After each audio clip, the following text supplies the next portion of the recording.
Welcome into the RotoWire Fantasy Football Show, Fantasy Football Podcast. I'm your host, John McKechnie, joined as always by Mario Puig. We got a lot to get to. We got the draft getting started in 30 hours or so. So a lot of draft props to get into, and then some general predictions for how the first round is going to play out. So a lot to get to today here.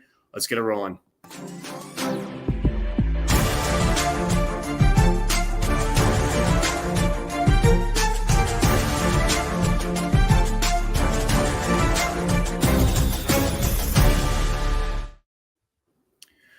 Welcome back in, RotoWire Fantasy Football. John McKechnie, Mario Puig.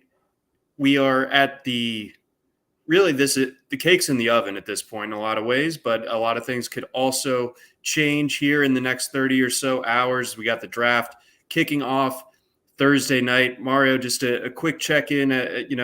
You and I are the guys that kind of run the show as far as our NFL draft coverage here at RotoWire. How we doing? It's fine. We're gonna obviously get most of our reps. Friday and Saturday.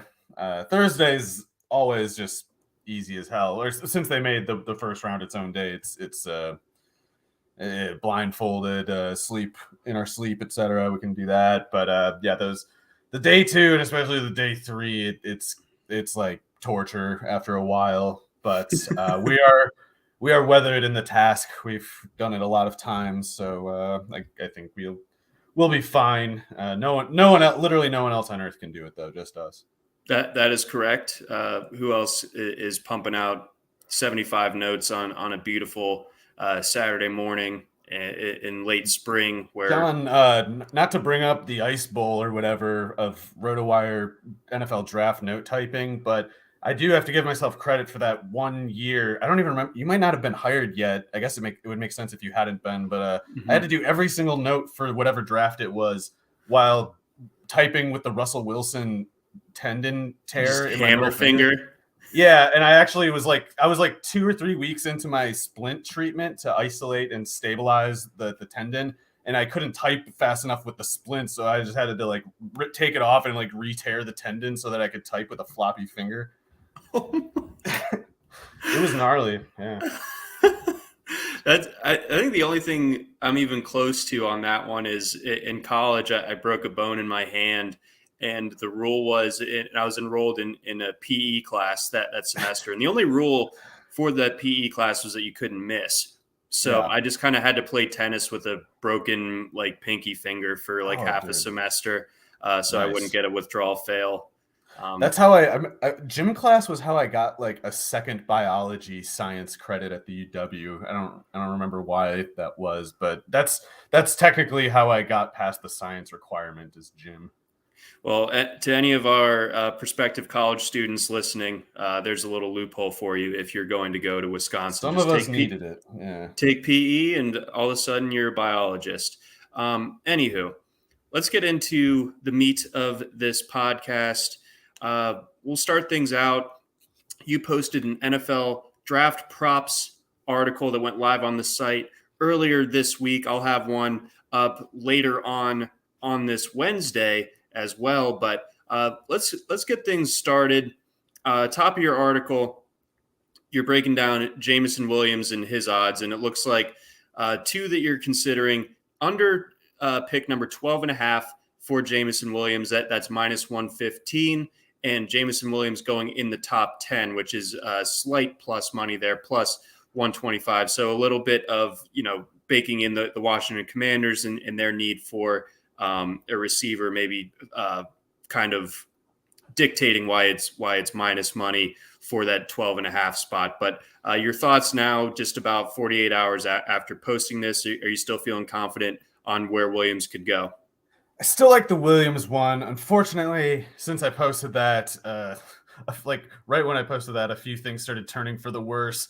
One of which, for a couple of these props here, is that the wide receivers, I guess, relative to earlier projections, are kind of losing ground to all of offensive tackles because of Charles Cross is going to go in the top 10, it looks like, which wasn't something conventionally assumed a week or 2 ago.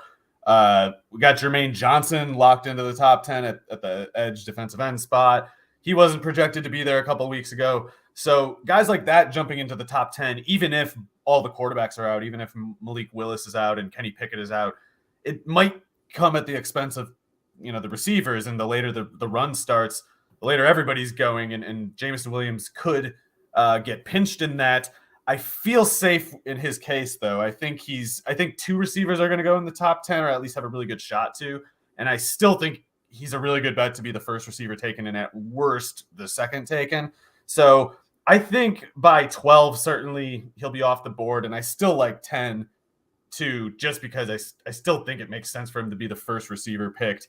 And I don't know if that's even going to be necessary. I think, especially if those two quarterbacks are both out, then I think Garrett Wilson and Jamison Williams should both fit in the top 10.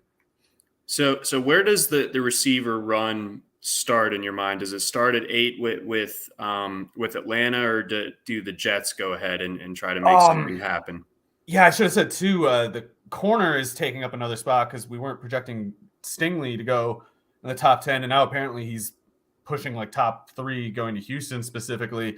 So the wide receiver run, when I was like last mocking things a week or whatever, 10 days ago, I was kind of assuming Jamison Williams would start that run at like the 7th pick, 6th pick, whatever, like that, something like that. And instead it's looking at best maybe 8, maybe 9, maybe 10.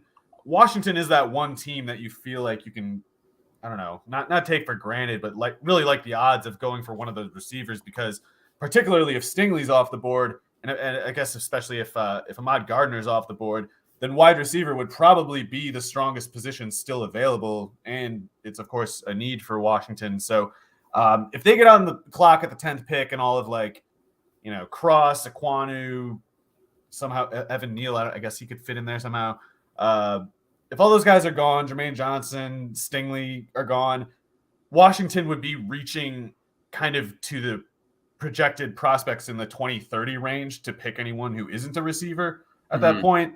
And then by 11th and 12th, things can also happen. So I guess too, something that could change this is, do the Jets end up trading for Deebo Samuel, or somebody anyway end up trading for Deebo Samuel? Because if the Jets the Jets might not be involved either way, I guess I should say. But I guess if Deebo is on some new team, then maybe that could open up the 49ers to pursuing receivers, but they don't have a first rounder anyway. So yeah, I guess that could deflate the wide receiver draft market even more. Yeah. So this is the recent inflation that when it comes to some of these defenders or an offensive lineman has really been interesting over the last 24 hours. You mentioned Charles Cross. I mocked him, I think, to 17 to the Chargers. And, but I think there's a lot to like about Charles Cross. And he's obviously extremely experienced as a pass blocker, playing at Miss State, playing in an air raid, you get 700 pass blocking reps, basically just right there. So he's very experienced there. Tools wise, I think he's got it.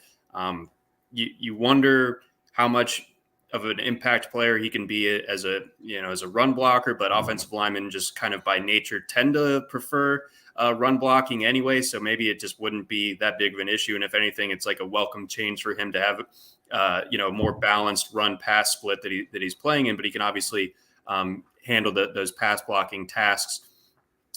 What do you think that, Houston does at 3, because you alluded to Stingley in the kind of late helium that he's receiving after getting kind of, I think, overcorrected a lot Thibodeau. Of this draft progress. Yes, both. It was we were like, oh, there's the first and the second pick in the 2022, like a year and a half ago. We're like, first and second pick, that's easy. It's those two. And then all offseason, you would have been told to believe, like, oh, actually, the NFL hates those guys. Right. I guess it didn't turn out to be true. So yeah, it's so funky, and I just remember, and I'll have another mock-up tomorrow as well, where I got a little bit windswept in some of the day of the draft buzz last year. I think that there was rumors of the Saints wanting to trade up into the top 5 that I bid on pretty hard, and I think the day of the draft was also when Adam Schefter dropped all of the Aaron Rodgers drama, even though he admitted later that it was just like all kind of like just cumulative. Nothing was particularly like pertinent to late April last year. Is just kind of like, oh yeah, by the way, Aaron Rodgers and the Packers are not happy with each other, and I just took the bait on that. So it's not that anyone should feel pity for us, but it's tricky trying to sift through all this stuff with when the clock's coming up. Well, Jay Glazer is the best, both in terms of reliability and probably reporting ethics among NFL reporters all time.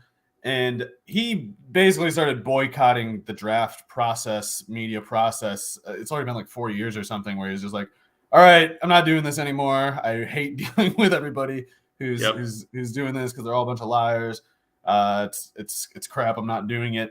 But yeah, I know he broke like the Julio Jones trade way before the first Julio Jones trade up by the Falcons in his draft. Like he was breaking all the draft stuff back in the day, and now we don't have him. And there's still some people who are solid, but it's like the information that gets out now, it's like it has to be.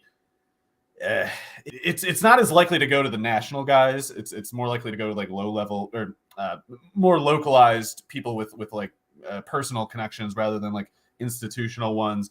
And it's hard to sift through the two. It's like you can hear things from both sources, but you don't know where it came from in either case, because a lot of times people have got to remain like anonymous because they're just somebody who works like in some not even necessarily personnel or football related part of a team, and they don't want to get outed and fired, So right. It's impossible to especially once you get to the internet point of the filter where it's removed, which is to say, it's just impossible to. This is self-serving, maybe, as someone who posted something 2 days ago that's already aged poorly on the basis of insider information. But it's really hard to stay ahead of it and be right all the time about it. Yeah, it's borderline impossible, but we do it anyway. Looking elsewhere in your draft props article, even though 48 hours feels like it's aged a millennium, as you're kind of alluding to, do you still feel good about the Packers going with the receiver with their first pick?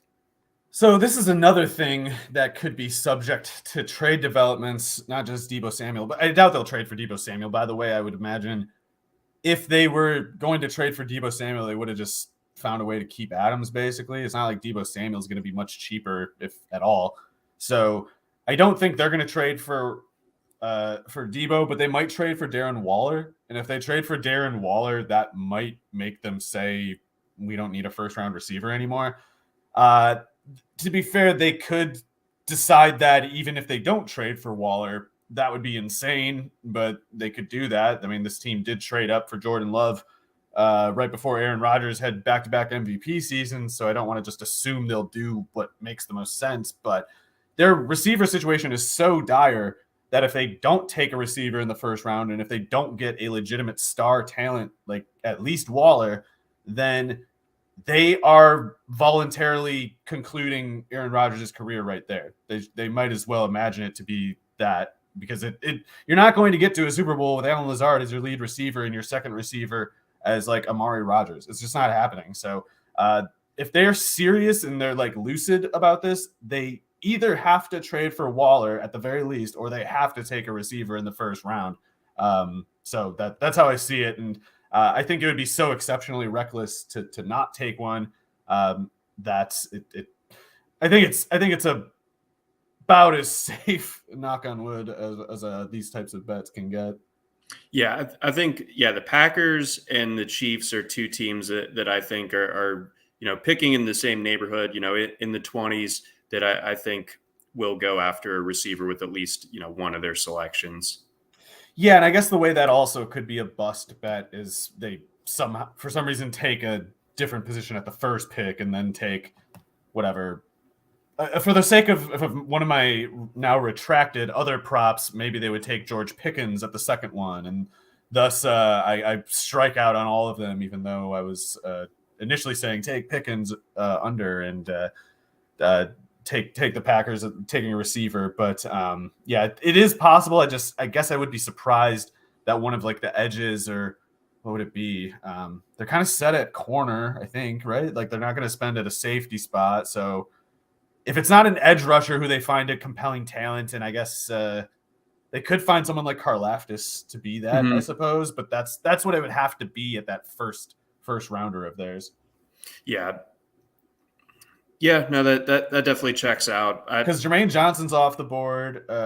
It's like maybe Arnold Ebiketie or whatever his name is. Like that's the kind of names you're talking at the defensive line edge spot. And then on offense, I guess the Packers could take an offensive lineman, but I don't know enough about their personnel to guess where. And it's not like a need, certainly not a tackle. So yeah, I think it's either going to be somebody like Karlaftis or it's going to be a receiver. I don't know how else it could go, really. So if you were to guess which receiver it would be for the Packers at their first draft slot, do you think Burks probably fits that mold? It seems like Burks and Pickens, unless they waive one of their weight requirement things. And I don't know exactly what their standard is, but you can see through their picks over the recent years, like they've got some kind of just analytics premise that they follow that like, oh, you can't take a skinny receiver. You need receivers who are like 200 pounds or more. And to what end they have in mind, I don't know. I think they might be misapplying the premise anyway. Like, I think that they're just kind of saying like, density is good in a receiver for a lot of reasons, playing in traffic, run blocking, whatever. But it's not the weight part. It's the density part. Like they still drafted St. Brown and Marquez Valdes-Scantling, who are skinny. Right. And it's like, that's not even like Marquez Valdes-Scantling was a good blocker because he's still big by cornerback standards, but he's skinny. And it's like if you're taking if you're willing to take George Pickens because he's 195 or whatever, not under 195, then like you might as well be willing to take someone who's like 6'1" and 185. Like it's not that different of a body density variable there. So Treylon Burks in any case easily checks that box, being 225. Like he's kind of the prototype of the sort of the receiver that they approach. And I don't know otherwise who would qualify. I guess Christian Watson, but that would just be stupid. That would be a crazy reach. Some stupid team is going to take him. It's gonna be too high, I think. Maybe not. If he goes in like the mid to late second, then I guess he's a reasonable pick. But yeah, I'm worried someone's going to take him over clearly better players. Sure. No, exactly. So yeah, Watson was definitely creeping into the late first round in some mocks. Just a week or so ago, but it seems like that has since cooled down a little bit. And I feel like they were doing some ESPN mock on like TV or something where somebody took him for the Cardinals in the first round, and that actually would not shock me. Yeah, you can't really trust the Cardinals and their draft process. Their GM and their coach are both utter fools. So yeah, keep an eye on them to do something stupid. Right, like I'm like sitting there trying to like figure out a pick for the Cardinals, and I'm like, oh well, they need this guy's available, blah blah blah. But it's like you shouldn't apply that type of logic to whatever the Cardinals. There would have been no reason to give them Zaven Collins last year, none. And right, for some reason, pretty early in the process, it leaked out of their office like, oh, they're going Collins, they love him. It's like, yeah, they can do anything. They can. Like Steve, Kym and Cliff are just anyway. Well, we'll see. I think they're probably going to blow it. They should be thinking, if they're thinking receiver, it shouldn't be Watson. It should be Pickens probably. But yeah, I can imagine Cliff convincing himself like, I just need a 6'4" receiver. AJ Green was so close last year, but we just need a better version of that. And it's like, A, Christian Watson is not giving you anything like that, and B, you could have just signed Marquez Valdes-Scantling for like $8 million if you wanted that. But they're the kind of team that just they don't follow any consistent reasoning. They're all vibes, and not often are they good.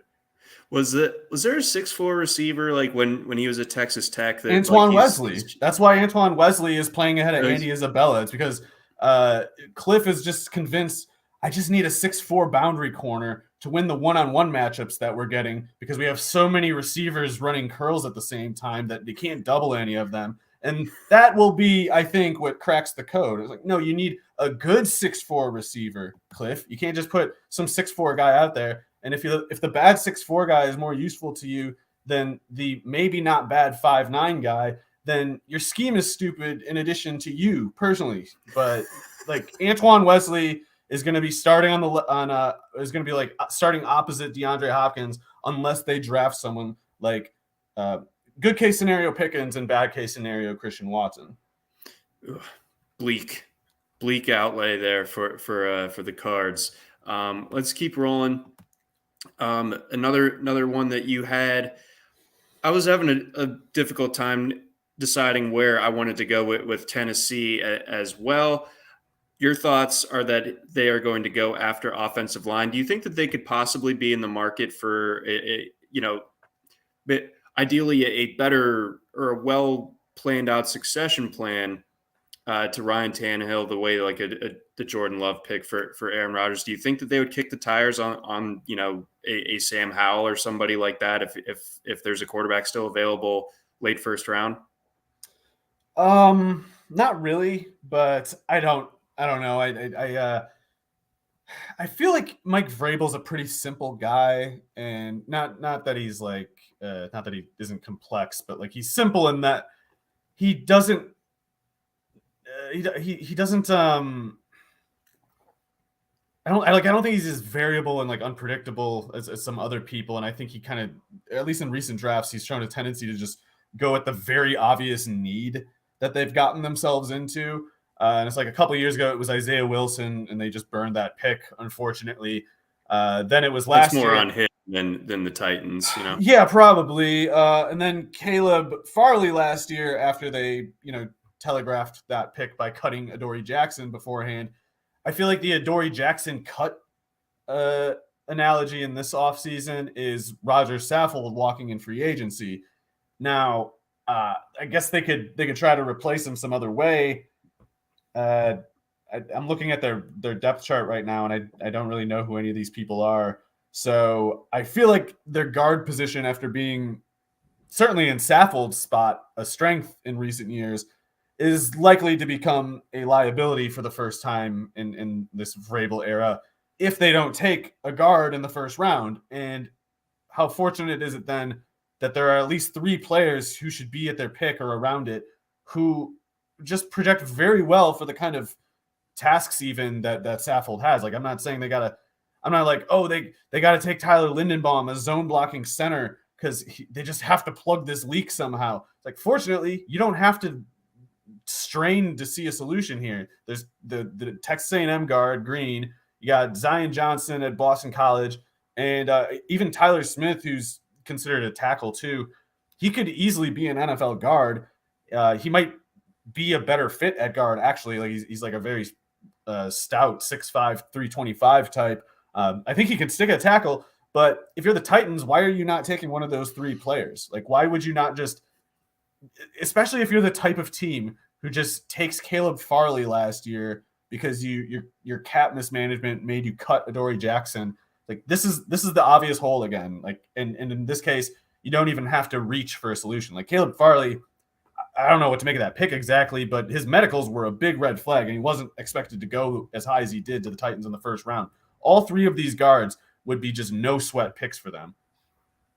Yeah, no, I totally agree with that. Like, in guard is a market that usually doesn't, outside of the Quentin Nelsons of the world, like that's a market that doesn't really start to take shape until the mid-teens. And I think in this class, I think we could see until the mid-20s. And Linderbaum is like a center-only guy, so like you can't take him and like kick him out to one of the guard spots. Like you have to need a center to take Linderbaum. He's too light and small to play another interior offensive line position. But yeah, Zion Johnson, I think, would be the perfect pick for Tennessee. That dude is like, he kind of reminds me of like offensive line Michael Pierce or something, just like a total just fire hydrant that's very difficult to move. Green's a big one too. That's the thing. Is like all 3 of them are total maulers. And that's what Saffold, I guess. And that fits so nicely with Tennessee too, in general. Yeah, and if they want that Derrick Henry contract to age well, then why not put some good blocking reps at guard, especially when your best one just left? No, exactly. I feel like going any other position would dictate a tank, and like Vrabel will never tank. Vrabel's too violent. He'll never believe that they're not going to win because he just can't. He can't think any other way. So he's always going to be in a win now mode. And if they want to win now, I feel like taking what would probably be the best player available anyway at their position of greatest need makes so much sense. Yep, and you can get that at great plus money. So plus 185 would be the Titans taking an offensive lineman with their first selection. Let's get into Tyler Linderbaum. We talked about him just a minute ago. It seems like he is sliding a bit, and his is he? Do we have good intel on this article? Finally, I mean, I feel like he was someone that I thought was widely considered as a top 20 pick, and I feel like that's cooled at least a little bit because his posted over under is at 27.5. Where are you on that one? So I definitely don't have anything against Linderbaum as a prospect. The only reason I'm really singling him out is because I just don't think he's actually a blue chip prospect. Like, he's a blue chip zone blocking prospect, but that's not the same as being the kind of center who can play in just any scheme at a high level. And Linderbaum is the kind of guy who's like, maybe he's an all pro in a zone blocking kind of thing, but maybe for the Cowboys, he's only, 3/4 as good as a mauler like Travis Frederick was. Like, there's something that he loses when the game becomes less about movement and more about holding ground and pushing people. So there are a lot of teams, any team would be glad to have him, I'm sure. The question is, like, do they want to pay a first round pick for a player who normally fits the profile of kind of like a, I don't know, not developmental, fringe prospect, I guess you would say, kind of pick, like a guy like, they like to compare him to Jason Kelce when justifying his lofty draft status. And like, Kelce was probably a 5th round pick or something, wasn't he? Like, it's not a good process to single out 280-pound centers. And not just that, but like, Kelce had really, really, really, really high workout metrics. So like, when he's running a 4.8 and he weighs 280, yeah, that's fine. If you're that freakishly fast and quick, then you can get away with being 280. Not just that, you can add 20 pounds of weight if you need to and still be one of the quickest, fastest centers. With Linderbaum, we don't have those numbers. To be fair, he is heavier than Kelce by quite a bit. But you can imagine scenarios where there's just, pinches at certain markets in the draft, like maybe receiver at that point in the first round. But we already know that there's a lot of heat around the edge rushers, a little bit around the corners, a lot around the offensive tackles. We still don't know where any of these stupid quarterbacks are going to go. So it's like there's ways to imagine Linderbaum slipping a little bit just out of kind of like escalating demand at other spots that wasn't even really expected before the draft. And that's not even before you account for how we might have a limited market in the first place just for schematic reasons. So I'm sure he's really good, but I feel like to be a center who goes in the top 25, you're probably targeting someone who's over 300 pounds or has longer arms. Linderbaum has really short arms. So it's something like that, a little bit more mass, a little bit more timed, verified athleticism, things like that. And I just, like, you can't really remember any teams, right, that had a media narrative around them, like, oh, they failed this year because they didn't have a good enough center. Like, there's no like fashionability about centers at the moment, especially not zone blocking ones. So I just feel like there's too much other heat around other names at broadly, coveted positions. Yeah, no, I definitely see what you're saying there. And I think you make a really good point when it comes to just like simply other positions, other guys are going to leap him because they play positions that are a little bit more flexible. Again, like we were saying, Linderbaum, a very kind of like scheme specific guy who can't move positions. And usually, you take a guy in the first round, an offensive lineman, like if he's a tackle, he doesn't work out a tackle, like you can move him to guard, that type of thing. Like you can't really do that with Linderbaum. So that makes it a little bit trickier. So I could see a little bit of a slide, even if we both think that he can be a fine player at the next level. Let's get back over to those silly quarterbacks that we were talking about. Who is going to take Malik Willis? So it's not going to be at second, and it's not going to be in the top 10, I guess. But I still think Detroit makes a lot of sense, just as like a general spot, like the general fit in that team and its window timeline. Like, they can't get rid of Jared Goff this year. They'd eat something like $17 million if they cut or traded him right now. But after this year, it gets a lot easier. Not that they're going to just remove all the guaranteed money at that point. But if I remember right, on Over the Cap, it was something like, not to misquote them, their number is right, whatever it is. I'm just going to remember it wrong here. I think they can cut Jared Goff for like to save like $8 million off of an otherwise cap hit of like $17 million, something like that. So it makes plenty of sense to have Willis in particular on that particular team. A, Goff sucks, of course, but B, you hear this criticism about Willis is always like, oh, he needs a redshirt year. He needs time to learn. Like, okay, well, the Lions can't move Goff for a year anyway. So they have 2 first-round picks.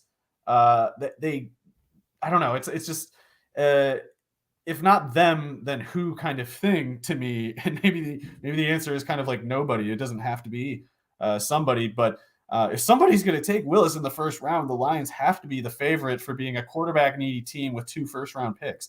So I think because it was at like plus 350, was it? I can't remember what I had. Yes, something like that. It's like, man, I almost like that a lot better anyway, because there's they could have moved around from that second pick, even if they were considering Willis at that second pick, and maybe they would have considered him at that second pick if it weren't for Hutchinson falling out of favor for the first pick. But they'll probably take Hutchinson at the second pick. So the question is, do they take Willis with that 32nd pick? Do they trade up from that 32nd pick to get Willis? That would make plenty of sense. But yeah, it's got to be either Willis or I guess like Seattle. But Seattle has to trade up further. Like they'd have to probably trade with the Lions to get to that pick. So that's under the supposition that Seattle would be wanting to get out in front of Carolina. Well, I guess Carolina could take Willis. I just it won't be at 6. They have to trade back. It's really funny their draft pick selection this year. Like they don't have one until the 5th or something. Yeah, that's pretty bad. Idiots. So yeah, they have to trade back, and yeah, I guess they could take Willis. It's either them or the Lions, I guess, and maybe it is Carolina, but I just think. Man, the Lions too would be a very bad look on them, I think, if they didn't take a quarterback here, because like I don't even believe the thing that like you got to take a quarterback every year, but certain teams at a certain point kind of do have to, especially when they got themselves in the first place by not considering a quarterback the prior year. I don't know. I think if they don't take Willis, they're just playing previously 7 and 9 ball, maybe call it 8 and 9 at this point. But that's just kind of like their ceiling as a team. They're an 8 and 9 team that maybe gets a wild card berth because the other teams in the division suck that year. But if they keep managing quarterback the way they have, they will never do better than that. Yeah, I think that the stuff that you laid out there when it comes to the Goff contract versus like the narrative around Willis, it seems to line up. I just think that the Lions are in kind of like an awkward spot picking like at the very beginning and the very end of the first round. Like those are two picks that are like, have such entirely different values attached to them. And if they're a quarterback needy team, then they should take a quarterback with the second pick. And I don't really think that anyone else is going to trade up to 2 and necessarily feels compelled to do so to take Willis necessarily or Kenny Pickett, of course, either. So it's really tricky to figure out how the Lions would maneuver those 2 first round picks when they're so other opposite ends of the spectrum. So yeah, it's a tough spot. We'll see what ends up. Now that I'm trying to think through it again, I guess I'd be a little surprised if the Panthers were the ones to take Willis, just because I don't know, maybe they could, but I guess it's hard to put yourself in like Matt Rule's position, and it's like how does a dumb guy think about this? What are they going to assume? Well, is true? He probably would not want a quarterback, right? Like if he's feeling he's going to get fired, right? I can't tell if he's the kind of guy. See, I think the smart thing in his position is to take a player like Willis or some quarterback, because people love believing that rookie quarterbacks who have like 2 good quarters of play in the last half of a losing season are going to be like great future hopes, and they get the coach in question another year potentially. If they get Baker Mayfield to compete with Sam Darnold or Jimmy Garoppolo to compete with Sam Darnold, they're just going straight to the ditch, like it's just you're not going anywhere with those guys. But in some kind of football guys' minds, they do think like that's the smart thing to do because, there's reliability in Garoppolo and Mayfield. No, there's reliable failure in them. There's uncertainty with the rookies, but that's better than certain failure, which is that's what you're choosing in this scenario. So Rule could be the kind of guy who chooses the certain failure out of a misguided attempt for security. I don't really know. But if he is, then that would make Willis less likely yet, just because he is perceived as so much more raw than someone like Kenny Pickett. Yeah, I mean, it or kind even of Ritter, I guess. I've made this analogy before, but it's like, the Family Guy bit where Peter goes into the used car salesman office and he's like, you can have a boat or this mystery box, but it's not a boat in this case. It's like a, rusted out sedan. That would be Darnold or sorry, or we're choosing between the rusted sedan and the mystery box. Yes, but the mystery box could also be Give me the rusted box. out sedan. Give me the box. I mean, you can maybe sleep in a sedan even if it doesn't run. Assuming you can't make a decent shelter or a scrap item out of it, go with the mystery box. You can't move Baker Mayfield to tight end, so you really cannot. That I don't think that would go super well for him. Before we get on to more draft discussion here, a quick word from our sponsors over at Blue Wire. All right, so let's go ahead and unpack the second pick a little bit more because there's a pretty interesting market. This is a little bit of a preview of what I'll be posting a little bit later on Wednesday, but there's a market, I believe, over on the DraftKings sportsbook that allows you to bet on how the top order is going to go. All the way from the top 2 exact order, top 3, and top 4. So I'm thinking about eyeing up the top 3 exact. Currently, Trayvon Walker, Aiden Hutchinson, Evan Neal is plus 1,300 over on DraftKings. Aiden Hutchinson, Trayvon Walker, Evan Neal is plus 4,000. So obviously, you're giving there's a much longer shot there because you could have this bet wash out on the first pick, which is, Hutchinson is now plus 200 as opposed to being close to minus 200 like a week ago. So things have really changed there. Why do you think that the odds have flipped so dramatically in favor of Walker going first overall? Just because Balky kind of let the word out. They're going to take Walker, I think. And this is such a weird Twilight Zone scenario for me too, because like I don't like Trent Baalke, but I think he keeps lately doing things that make certainly more sense than the public generally gives credit for, and I wanted to be this critic of his so badly, and I'm like trapped in this hell where I'm like compelled to like defend him against my will. And this Walker pick is another case of it. I mean, like I actually think the more I look at Walker, the more I think like he's going to be insane. I think he's going to be just a total wrecker, and I think he's the right pick. So I think that's all surprisingly reasonable by Balky, and it seems pretty settled at this point. Like I don't know how much things can change. It doesn't seem like it will in this case. So if Hutchinson is not the first pick, then it seems like the safe assumption is the Lions would take him. And I don't even like that pick for them. I think it's a bad pick, actually, because they try to run a lot of 3-4 type stuff, lopsided 4-3 type stuff, where basically they have 2-3-4 outside linebackers on the field at all times, even though they call one of them a defensive end and one of them a linebacker. And outside of nickel dime formations, that means Hutchinson's going to have to play linebacker. And he's 6'7", 260. That's just not what you're supposed to do with someone that build. And I even heard that his agent was kind of telling teams not to try to use him as a stand-up linebacker, which would, again, make sense. So I don't know why the Lions would be just so easily convinced to make that pick, but that's the general assumption, too, that Hutchinson will be the second pick if Walker is the first, which we are, at this point, considering likely. So the question is that third pick, if those first two things are true. And I would have definitely assumed Neal, something like that. They could use a right tackle at the very least. Like that's not a question. The Texans could definitely use that. They could use a long-term left tackle. So I think Cross would make sense in a way, especially if they trade back, because If they move Laramie Tunsil, then they'll have a left tackle need in the next couple of years, even if they keep Cross on the right side for the first or the second or whatever.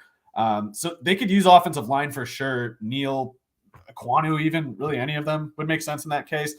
But the latest noise is saying like Derek Stingley is looking like the Houston target at 3, and I have no idea how reliable that is. It kind of makes sense to me. And then again, this is like the Jack Easterby scenario with the bulky thing. I'm like, well, God, I didn't expect them to take Stingley, but I think it makes a lot of sense. Like, I thought Stingley should have been in the top 5 discussion all this time anyway. Sure. And so it's like Easterby, of all people, who's like basically my sworn enemy, is on the cusp of making this decision that I never thought he was smart enough to make. Very weird feeling, but I wouldn't be shocked either. Too, by the way, Darryl Stingley, I'm pretty sure, wasn't he on the Oilers? I think Darryl Stingley was on the Oilers, and I wouldn't be surprised if Easterby's doing some kind of like, we're getting the locals proud of the culture again by invoking their history that they had forgotten, something like that. He's a goofy, weird guy. He believes in, everything's got to be biblical with Jack, to say the least. And so I wouldn't be surprised if he was looking at it from that kind of grand sort of imagery. Just like misapplying the prodigal son to Derek Stingley.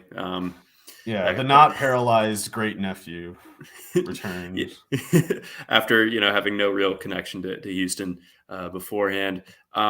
But actually, speaking of Stingley in this particular scenario, so on DraftKings top 3 exact order, that actually has the worst odds, or as in like you're not getting as much value. Stingley is the favored one now? Yes. So the top 3 exact order. Like, I don't know if that was the case even like 90 minutes ago. Right. So Walker, Hutchinson, Stingley goes for plus 300 over on DraftKings. Any other exact? Oh, dude, I'm stupid. Darryl Stingley played for the Patriots. Their colors used to look differently back then. I used to confuse the Oilers for the Patriots on my Pro Set cards. Anyway, so Jack Easterby is not doing that, but it would still be a good pick to take Stingley because he was supposed to be like the truth at corner before he basically got hurt, and that's certainly a need position for the Texans. So yeah, I've as much as it could just be late smoke, I have every reason to figure that stuff is true. That those the first 3 picks might be pretty much set right now. Yeah, very possible. And yeah, again, so that's plus 300. So that there's definite helium there. And yeah, if we looked at that bet 24 hours ago, I don't think that Stingley being the 3rd pick is less than plus 800, something like that. So that's pretty wild. Other ones. And then we might have reason to believe that the 4th pick is either Aquanu or less likely, perhaps Jermaine Johnson. But the Jets are believed to be locked onto those 2. And does that take them out of the Sauce Gardner running in that case? Well, yes. If these things are true, you would think so. I have no idea. Yeah. So if the Jets walk away from their 2 top 10 selections with the combo of Aquanu and Jermaine Johnson, and let's put Stingley at 3 to the Texans, does Sauce Gardner, does he become someone that someone trades up into the top 10 to go get? If Stingley's going at 3, you would think Gardner couldn't be too far behind. And as much as I was just saying that those first 3 picks look set, it wasn't that long ago that people were. I mean, I think Gardner might have been the favored 3rd pick for a couple days there, as recently as like 2 days ago. Yep. So maybe we can't count him out for the 3rd pick, and if we can't, then certainly pretty much any pick after that. The one thing about the Jets is it seems like they have. I don't know if they just have no policy against leaks, or if they can't control the team employees, but their information seems to get out pretty unfiltered. What they're doing, like the Zach Wilson thing last year was just, it was just out. Like, yeah, that was just like everyone's like free space off-season. Yeah, it's not often that you see like draft prognosticators and football beat writers like, oh yes, we know that pick will happen. Back in early February, That's normally they pretend they don't know what they're doing for a little while longer, but in the Jets case, they just blurted it out to somebody. So it sounds like they're moving on from Mekhi Becton, which is why Ekwonu, some offensive tackle is the assumption at the 4th pick, or maybe the 2nd, I guess. If they decide they need to take Jermaine Johnson at 4 to get him, maybe they will, and then take a tackle at the 2nd pick. I don't know. But Becton being out of the picture is part of that assumption, and maybe that's like the reason the Jets would be urgent enough on the offensive line to pass up someone like Gardner, who they otherwise might really want to. Yeah, I mean, the Jets are in prime position. I mean, if they end up with any combination of these guys that we're talking about, then I feel like that, they have to be pretty happy with how things, went with their 2 top 10 selections, that type of thing. But you just never fully know. But the interesting note there, as far as the way that the Jets are a leaky boat relative to a bunch of other teams. Let's get into some guys that we think are getting regular first round buzz that we could see falling, a decent bit into the 2nd. Well, part of answering a question like that might require like trying to figure out who's going higher than we thought. And apparently Yes. Tom Pelissero was saying Quay Walker, the Georgia linebacker, is going to go in the top 20. Or is expected to, I should say. I shouldn't say Tom just said that will definitely happen. I'm sure he has some standard conditional qualifiers at the start, like watch for it or whatever. But Quay Walker going in the top 20 would definitely mark a change from what I was expecting. And I think most people too, because if he's going in the top 20, that would mean he's likely going ahead of Devin Lloyd, who is the favored first linebacker off the board. And that also might push Lloyd back surprisingly far. It might push all the other linebackers back surprisingly far, because there's not that many teams that need them, especially like inside linebacker types. So we'll see. Quay Walker, if in the top 20, excuse me, in the top 20, you'd probably be looking at teams like, I would assume anyway, you're looking at teams like the Eagles and the Chargers primarily. I don't think your Ravens at 14, John, but if they hate Harrison enough, maybe. I mean, he's not done particularly well for himself. Right. I guess I'd just be surprised if they did it in the 1st round. So for that reason, I'm assuming the Eagles or the Chargers. If the Eagles or the Chargers are taking a linebacker, both of them would have been candidates for receiver, I think. So they're both out on receivers, or maybe are. In that case, certainly the Chargers would be if they make the pick. They only have 1 first rounder at the 17th pick. So some receiver, and then you get to the report from Bruce Feldman. Basically, at the same time I posted this stupid prop article, Bruce Feldman comes out. It's like, hey, everyone, it's George Pickens is going to hell day. And what? What do you mean? I didn't know that. So they're saying like they just hate Pickens, and I don't know. There could be very pertinent information that we just don't have that would explain all of it. But based on the information that we do have, it strikes me as kind of a strange, flimsy reason to kind of just swear off some player that you otherwise admit might be one of the best at the position. So if Pickens slides, then maybe even a guy like Jahan Dotson gets pushed out of the 1st. I mean, not that he was a lock to go in the 1st anyway, but like the later the receivers go, the later all of them are liable to go. And it might be those kinds of guys that the fringe first rounders that get pushed out, especially if someone like Christian Watson shows up at the top 25. Like some good receiver, probably 2, is getting pushed to the 35th pick or later. If I'm trying to think about what else, the Eagles could be looking otherwise at like edge defender. So if they're taking a linebacker, maybe that would push back someone like Karlaftis, and as a result, maybe the Penn State one, something like that. So I'm trying to think of who else has been mentioned as a faller. Like we already talked about Linderbaum. I don't think most people expect that, but I guess I would be kind of surprised if he's a first rounder. I don't think any running back. I don't think Breece Hall's going to Buffalo or anything like that. Okay. So not that I don't know how much people expected that, but I don't think it's a realistic outcome. So there might be an edge. Boye Mafe. I keep forgetting about him. I don't know why he gets talked about as like a barely first round guy. I feel like he's clearly a conventional first round talent. So someone like him might slip a little bit, something like that. So with Mafe, is it just like concern about what his fit is, and then I think there's also just like other shiny things. There's too many shiny things at once, and people they go after Jermaine Johnson because he's like an inch taller or something. And they had him as a high recruit at Georgia and then Florida State, whereas Boye Mafe is a 3-star. yeah, and took him I think a while to start like really producing, but Mafe had really good combine numbers, and Well, that's if we're Johnson too, like he had to change schools, gonna, and he was like a 5th-year but guy last year, I think. yeah, because he came out of JUCO originally when he got to Georgia. So yeah, Mafe could be one of those guys. I happen to.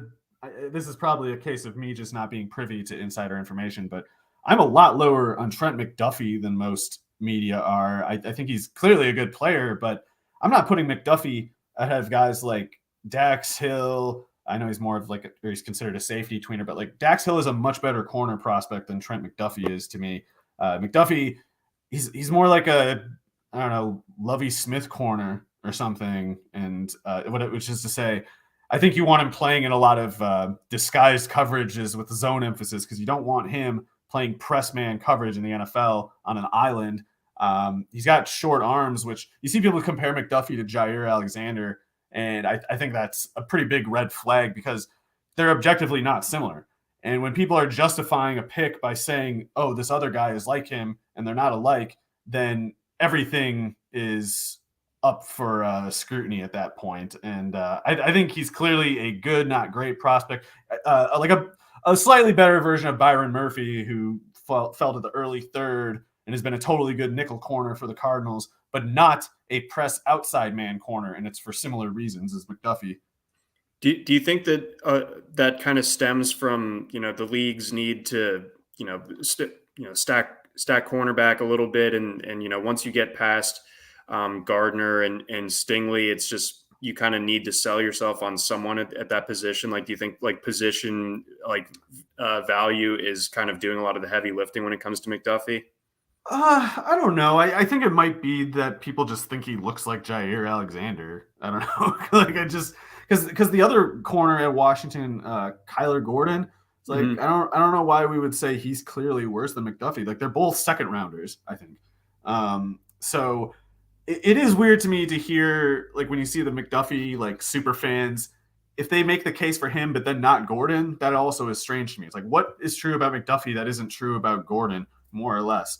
Like it's kind of like a corollary of how I found it weird that people would say Garrett Wilson is the best receiver in this class and Chris Olave is the wide receiver 6. Like Chris Olave was at worst just as good as Garrett Wilson. And I think the case is clearly more that he was better. So it's like, if you're saying Garrett Wilson's the best receiver in the class, I need to hear you say that Chris Olave is the 2nd best. Otherwise, I don't understand what you're looking at. All right. I like the way that you framed that. But I actually wonder about those small school guys, those freak small school guys, like the UTSA one, and even more so Zion McCollum. Like, I'm not even convinced that McDuffie goes ahead of guys like that or like Kaiir Elam, outside press corners. Yeah, I always liked Elam at Florida. I thought he was one of the better players that they've had in recent years. So, yeah, I could see Elam. How many Georgia guys are going to go in the first? After apparently Trayvon Walker and Quay Walker go 1st and 2nd overall, let's see. Scene is a good bet, I think. Definitely not more than like a coin flip kind of thing, but I think he would be a good pick for a handful of teams in the late 1st. So for that reason, I think it makes plenty of sense for him to be there. I don't think Nakobe Dean is going to make it quite. Like part of what seems to be propelling both Walkers, especially Quay, I think, is he had a really good combine workout running like a 4.52 at 240 pounds or something like that. And the other good numbers, of course. Dean has not been able to work out, and he's not as big, not nearly as big as Quay Walker. So I think he's more like a 40th pick than a top 32 one. He could be in the top. He could be in the 1st round, though. It's definitely possible. It seems like Pickens is not trending for the better. Maybe those reports were kind of smoke nonsense. But the wide receivers in general seem to be sliding a bit relative to a couple of weeks ago. So Pickens maybe a longer shot than seen. But yeah, we haven't talked about it much, but I love Jordan Davis, actually. I think he's going to be pretty awesome. Yes, I wouldn't mind him on the Ravens for a lot of reasons, but him, Calais Campbell, it's pretty scary defensive line, and I think 14 would be a sweet spot. I had Davis going 17 to the Eagles, have him next to Fletcher Cox. I think he'll go to Houston at 13, or if your Ravens can get him, they should really think about that. Yeah, I would think so as Eagles well. too, I guess, might be. Jordan Nellis, I think, is just going to be really good. He's horrifying. Yeah, I mean, just an absolute beast who got better over the course of his time at Georgia. Just like a 3-star I do not share the sentiment around James Cook, but apparently he's going to go just like stupid high. Like, is like he might even be be like the fourth running back? He might go ahead of Breece Hall or something stupid like that. No, I mean, I don't know why, but it might. There are a lot of really dumb teams who have their fingers on the button, and I mean, I guess like once you get past Hall and Walker, then it can be an eye of the beholder thing. But I would still take like Pierre Strong over James Cook.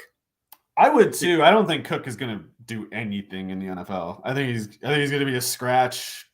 I don't think he's going to do anything. I still like Kevin Harris a lot. I think he's clearly the running back 3 in terms of the correct rankings. Mm-hmm. And then after that, you just get a blob of like, Ford and Spiller and Strong. And I like Pacheco more than most people. But the idea that like even Zamir White, like I think he's overrated too. I wouldn't be surprised if both of those Georgia backs go way higher than people think. And something like both of them go ahead of Kenneth Walker or something like that. That I don't think that'll happen. It's just something like that wouldn't be shocking, especially when people believe these 40 times that aren't right and think like Zamir White really runs a 4.42 and James Cook's like a 4.4 flat. Like, no, he runs a 4.5 at 190 pounds, and that will do nothing in the NFL. But what if he did run a 4.4? Then he's merely kind of fast and still very, very skinny. Like 4.4 flat would be interesting if he weighed at least 205 pounds, but he's 10, 15 short of that. So I just think it's strange that there's this assumption that, James Cook could have just been Dalvin Cook if Georgia wanted him to, but they were like, I don't want that. No, and there's like a reason why he didn't go out after his junior year. Like he simply wasn't that good. The tackle breaking was non-existent for him, which again you would expect for a player of his frame. But he was at his best last year, basically. Catching it out of the backfield or playing or receiver, they which is what he's built like. He honestly like could make that change, and but then we're getting into like Demetric Felton territory, and that's not actually useful. It's like useful in like fanfic, but like it as far as like real, it's useful in your fan fiction about a better world where no running backs ever get carries and even less often contracts, and all the running backs are receivers now. It's a beautiful world. Yes, yeah, society. And it's just like that picture of just like the beautiful futuristic city. All right, man, I hate the scab back fad, man. It's a scourge. We got to start fighting back on these people. It's a problem. Right, so, we can start by just putting Breece Hall 1 in our mocks. Yeah, I'm gonna forge an image of the PFF mock draft grader where I just put Breece Hall as all the first 32 picks and every pick is A+, and mail that to somebody. To somebody. Chris Collinsworth. Oh no, not him. It's gotta be like one of the real these Pinkerton people who just are in agony when a running back gets $5. It's like it's gotta be one of those weirdos. And, okay, all right. So want to make them spill their cereal in the morning when they open it up or whatever. Yeah, there's a. They're gonna see it and they're gonna be like, oh my god, I gotta call someone's manager and get them fired for this, and then they're gonna be like, oh, it's actually a fake. Oh my bad, man. Oh boy! All right, as we're getting to the end of the show here, any last like all guts, all glory, no guts, no glory type of prediction for the first round? I don't want to say necessarily in the first round, especially now that we got this report about Quay Walker being the first pick in the top 20. But I feel like Leo Chenal with the Patriots makes so much sense that it's just like inevitable. And I really wouldn't be shocked if that includes at the 23rd pick, which even if so, unfortunately, my dollar pick at the bottom of the article is also nullified by the Quay Walker thing because I needed Chenal to be the first first linebacker picked, not just a linebacker pick to the Patriots at 23. So missed opportunity, unfortunately.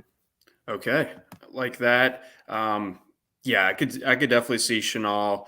I feel like you laid out a really good case on him, like both in your mock and in this particular props exercise. But yeah, Chenal like definitely doesn't get nearly as much discussion as he should, I guess. But mine would be that that the receiver, the cooling on the receiver market ends up being real, and we see under 5.5 receivers taken. Oh, by the way, apparently there's also a bunch of late hype for Trey McBride, maybe even in the first round, which I don't really understand, but I can understand it in the sense that it's such a thin tight end class that if you don't get him and you need one, you might be waiting a while. Would Cincinnati do that? But I mean, Uzama's still good.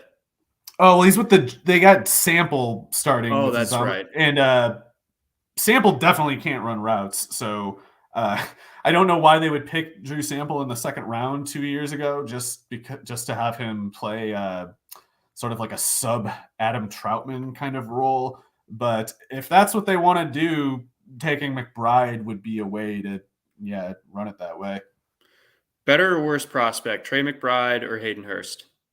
Oh, Hurst is much worse. Like McBride's a good prospect, it's like it's kind of like quibbling over like, is he top 40 or is he top 60, something like that. And I'm a little bit more the top 60 side of it, but Hayden Hurst was just a ridiculous man.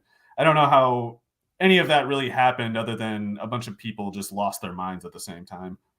Yeah. They were literally they were applying to him like a generous like character reflection in the fact that he failed as a pitcher. They're like, oh, he persevered after getting terrified on the college baseball mound, and we just think that's so inspiring that he persevered after that. When it's like normally any other player, you hear a story about that, like they're like, oh, he's a wuss, he's a coward, he's a quitter. Yeah, it's like, no, why are you just because you think this guy could be your son or something? You think there's like valor in transferring schools after you fail at the first one? Like, it's good for Hurst. I mean, he seems like a likable guy, but like he should have been a 4th round pick or something, not a 1st rounder. There it is, and there goes our recap of the 2018 NFL draft. But that's going to wrap it up for our official pre-draft predictions show. We got a ton of other draft content coming up on the site over these next couple of days. Mario and I will be writing up the picks live. We're also going to have a couple other RotoWire contributors helping out on day 3. We are going to have a couple of live streams. Jim Coventry, Alan Sislowski, and I are going to be doing a draft bets live stream over on Twitter Thursday afternoon before the draft gets underway. We're going to do another one on Friday on Twitter that's going to kind of do a fantasy fallout from round 1 and predictions, best fits for day 2 of the NFL draft. So stay tuned for that. And I'll also have a day 1 fantasy recap article really, really early in the morning Friday. So probably like 5 a.m. Eastern posting time, but that should be good as well. But that's going to do it for us here. Mara, do you have anything else to plug before we run? I'm in the process of trying to get a final 2-round thing done and trying to balance the selfish consideration of waiting on more intel versus publishing something that is obsolete in 90 minutes. But later today, I think I'm just going to say to hell with it and post it. Yeah, that's my thinking. I think on I'm going to run a mock that will go up on the site tomorrow, and that will be my best guess based on the intel. But it probably won't even be more than like 1,500 words for all 32 picks. It'll just be fairly brief, but it'll be my best predictions, best guesses for how round 1 is going to unfold. But that's going to do it for us here. For Mario Puig, I'm John McKechnie. Thanks for listening to the RotoWire Fantasy Football Podcast, again, brought to you by our friends over at Blue Wire. Try RotoWire today, free for 10 days. Get our premium tools, rankings, analysis, and breaking news alerts. No credit card required. Go to rotowire.com/try.